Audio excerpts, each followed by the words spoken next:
ಮಾಹಿತಿನೇ ಮಾಡಲಿಲ್ಲ, ಆದ್ರೆ ವರದಿಯನ್ನ ಸಲ್ಲಿಸಿದ್ದಾರೆ ಅನ್ನುವಂಥದ್ದು. ಮತ್ತೆ 10 ವರ್ಷ ಆಗಿದೆ, ಈಗ ವರದಿಯನ್ನ ತೆಗೆದುಕೊಳ್ಳುವಂಥದ್ದು ಅವೈಜ್ಞಾನಿಕ ಅನ್ನುವಂಥ ಮಾತುಗಳು ಕೂಡ ನೋಡಿ. ಇನ್ನೂ ಕೂಡ ನಮ್ಮ ದೇಶ 2011ನೇ ಸೆನ್ಸಸ್ ಮೇಲೆ ನಡೀತಾ ಉಂಟು. ಈ ಒಂದು ಏನು ಸಮೀಕ್ಷೆ ಆದದ್ದು 2015ನೇ ಇಸ್ವಿಯಲ್ಲಿ, 15, 16 ಆ ಇಸ್ವಿಯಲ್ಲಿ ಆಯಿತು.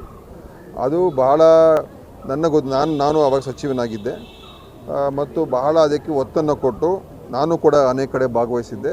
ಎಲ್ಲ ಮನೆಗೆ ಹೋಗಿ ಏನು ಮಾಹಿತಿಯನ್ನು ಸಂಗ್ರಹಣೆ ಮಾಡಬೇಕಾಗಿತ್ತು, ಅವರ ಒಂದು ಆರ್ಥಿಕ ಪರಿಸ್ಥಿತಿ ಏನು, ಅವರ ಶೈಕ್ಷಣಿಕ ದೊಡ್ಡ ಕ್ವೆಶ್ಚನರ್ ಇತ್ತು.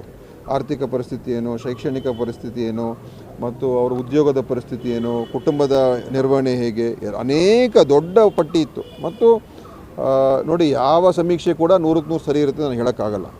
ಆದರೆ ಭಾಳ ಪ್ರಾಮಾಣಿಕವಾಗಿ ಆ ಸರ್ಕಾರ ಅವತ್ತು ನಮ್ಮ ಸರ್ಕಾರನೇ ಅವಾಗ ಇದು ಆಗಬೇಕು ಅಂತ ಹೇಳಿ ಅವಾಗ. ಈ ಪವಿತ್ರ ರಾತ್ರಿ ಎಚ್ಚರವಾಗಿದ್ದು ಸ್ವಲ್ಪ ಅರಿವನ್ನು ಕಾಪಾಡಿಕೊಂಡರೆ ಇದು ನಿಮ್ಮ ಜೀವನದಲ್ಲಿ ಮಹತ್ತರ ಒಳಿತನ್ನು ತರುತ್ತೆ. ಆದಿಯೋಗಿಯ ಅನುಗ್ರಹದಲ್ಲಿ ಶಕ್ತಿಯುತಗೊಳಿಸಿದ ರುದ್ರಾಕ್ಷವನ್ನು ಉಚಿತವಾಗಿ ಮನೆಗೆ ತಲುಪಿಸಲಾಗುವುದು. SMS ಮೂಲಕ ನೋಂದಣಿಗಾಗಿ 8300 ಮಿಸ್ ಕಾಲ್ ನೀಡಿ.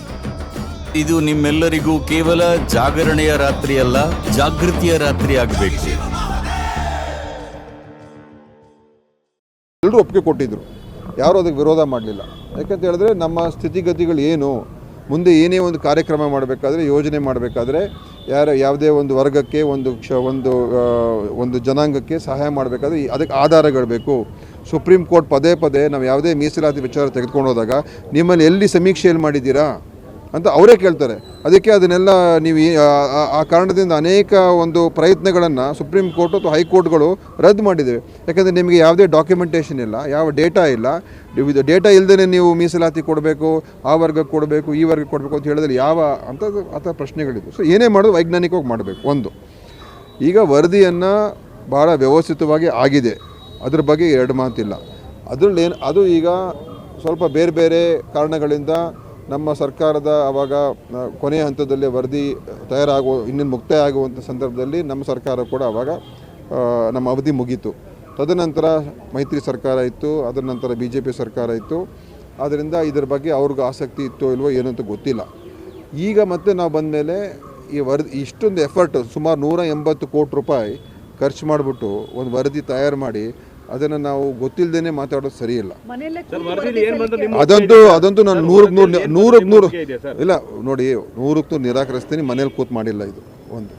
ಎರಡನೇದು, ವರದಿ ಈಗ ಸರ್ಕಾರಕ್ಕೆ ಮೊನ್ನೆ ತಾನೇ ಕೊಟ್ಟಿದ್ದಾರೆ. ಯಾರು? ಜಯಪ್ರಕಾಶ್ ಹೆಗಡೆ ಅವರೊಬ್ಬ ಜವಾಬ್ದಾರಿಯುತವಾದಂಥ ವ್ಯಕ್ತಿ. ಅವರೇನು ಸುಮ್ಮನೆ ಒಂದು ಕ್ಷುಲ್ಲಕ ರಾಜಕಾರಣ ಮಾಡುವಂಥ ವ್ಯಕ್ತಿ ಏನಲ್ಲ, ಜವಾಬ್ದಾರಿಯುತವಾದಂಥ ವ್ಯಕ್ತಿ.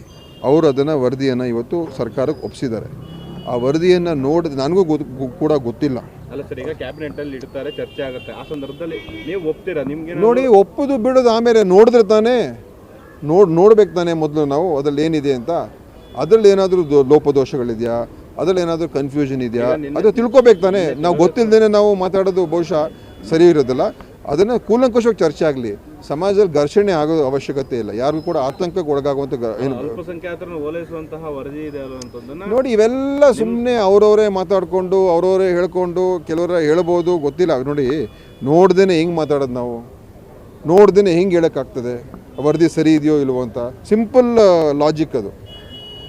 ಸೊ ಈಗ ಕೊಟ್ಟಿದ್ದಾರೆ, ಇನ್ನು ಅದನ್ನು ಒಪ್ಪಬೇಕೋ ಬೇಡವೋ ಅಂತ ನಾವು ನಮ್ಮ ಮಟ್ಟದಲ್ಲಿ ತೀರ್ಮಾನ ಆಗಬೇಕು. ಈ ಪ್ರಶ್ನೆ ಅಂದ್ರೆ ಈ ವಿರೋಧ ಪಕ್ಷಗಳು ಹೇಳಿದ್ರೆ ಕೇಳ್ಬೋದು, ನಿಮ್ಮ ಪಕ್ಷದ ಹಿರಿಯ ಶಾಸಕರು ಇದನ್ನ ಅಬ್ಜೆಕ್ಷನ್ ಮಾಡ್ತಿದ್ದಾರೆ. ನೋಡಿ, ಇದು ಕೆಲವು ಇದು ಅವರ ನೋಡಿ, ನಮ್ಮ ದೇಶ ಪ್ರಜಾಪ್ರಭುತ್ವ ಇರುವಂಥ ದೇಶ ಅಲ್ವಾ?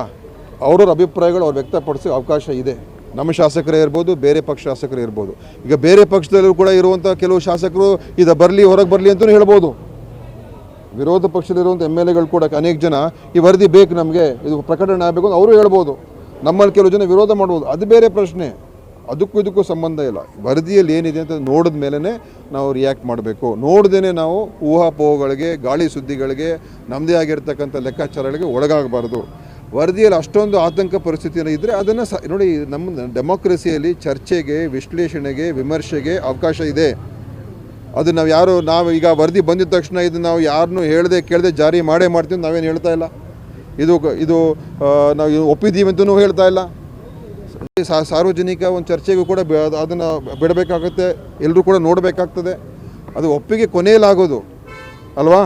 ಸೊ ಡೆಮಾಕ್ರಸಿಯಲ್ಲಿ ಎಲ್ರಿಗೂ ಕೂಡ ರೈಟ್ಸ್ ಇದೆ, ಮಾತಾಡೋದಕ್ಕೆ, ಹೇಳೋದಕ್ಕೆ, ಅಭಿಪ್ರಾಯ ವ್ಯಕ್ತಪಡಿಸೋದಕ್ಕೆ. ಅಲ್ಪಸಂಖ್ಯಾತರಿಗೂ ರೈಟ್ಸ್ ಇದೆ, ಬಹುಸಂಖ್ಯಾತರಿಗೂ ರೈಟ್ಸ್ ಇದೆ. 10 ಜನ ಇರುವಂಥ ಜನಸಂಖ್ಯೆ ಇದ್ದರೂ ಅವ್ರಿಗೂ ರೈಟ್ಸ್ ಇದೆ. ಬರೀ ನಾವು 50 ಲಕ್ಷ ಇದ್ದೀವಿ ನಮ್ಮ ಮಾತೇ ನಡೀಬೇಕು ಅಂತಲ್ಲ. 1000 ಜನಸಂಖ್ಯೆ ಇರುವಂಥ ಸಣ್ಣ ಕಮ್ಯುನಿಟಿ ಕೂಡ ಹಕ್ಕುಗಳಿದೆ. ಅದಕ್ಕೆ ನಾವು ಅದ್ರ ಬಗ್ಗೆ ಹೋಗೋದು ಬೇಡ. ವೈಜ್ಞಾನಿಕವಾಗಿ ತಾರ್ಕಿಕ ವಿಶ್ಲೇಷಣೆ ಆಗಿದೆ. ನನಗೆ ಗೊತ್ತಿಲ್ಲ, ಅದೆಲ್ಲ ಈಗ ಮೊನ್ನೆ ತಾನೇ ಕೊಟ್ಟಿದ್ದಾರೆ. ಇನ್ನು ಯಾವ ಥರ ಅದು ಕ್ಯಾಬಿನೆಟ್ಗೆ ಮುಂದೆ ಬರ್ತದೆ, ಯಾವಾಗ ಬರುತ್ತೆ, ಏನಾಗುತ್ತೆ, ಅದೆಲ್ಲ ಅವ್ರು ಓದ್ಕೊಂಡು ಬಹುಶಃ ಅವ್ರು ಆಮೇಲೆ ನಂತರ ತಿಳಿಸ್ಬೋದು.